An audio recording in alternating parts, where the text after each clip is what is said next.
Autre élu de la Merci à majorité vous. présidentielle dans la Vienne, Pascal Lecamp. Pour la 3e circonscription, Montmorillon-Civray. Bonsoir monsieur, vous êtes élu, avec 54,1% des voix. Votre réaction?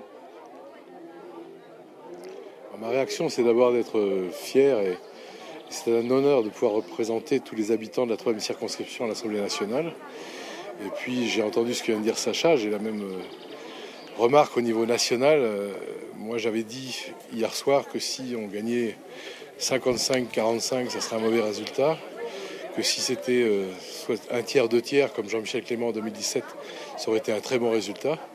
Et que si on avait refait le score d'Emmanuel Macron contre Marine Le Pen dans la 3e circonscription, à savoir 58-42, ça aurait été un résultat normal. Alors justement, donc je considère que le résultat n'est pas bon. Pascal Lecamp, justement, ce que disait Sacha Houlié, oui. Ce qui est intéressant, c'est que Sacha Houlié disait qu'il y avait une connivence comme ça tacite entre le RN et l'extrême gauche. Jason Valente, qui est sur ce plateau, nous dira justement son analyse. C'est pas le cas pour vous, puisque finalement, le candidat arrivé en 3e, c'est Jason Valente, qui est justement sur le plateau. Eh bien, ces voix ne sont pas allées se porter sur le candidat d'extrême droite. Donc, évidemment, quelque part, vous en avez bénéficié.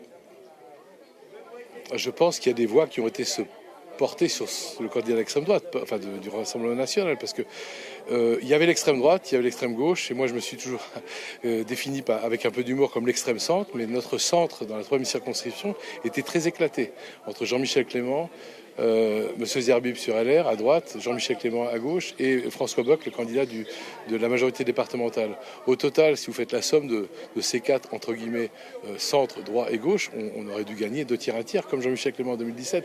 Ce qui s'est passé, c'est que des voix, un tiers, je pense, des voix de M. Valente se sont reportées sur le Front National, un tiers n'ont pas été votés, et un tiers ont voté blanc ou nul. On a bien vu l'augmentation des bulletins blancs et nuls dans les urnes, en tout cas à Civray et dans beaucoup d'autres bureaux de vote. Merci beaucoup, monsieur Lecamp.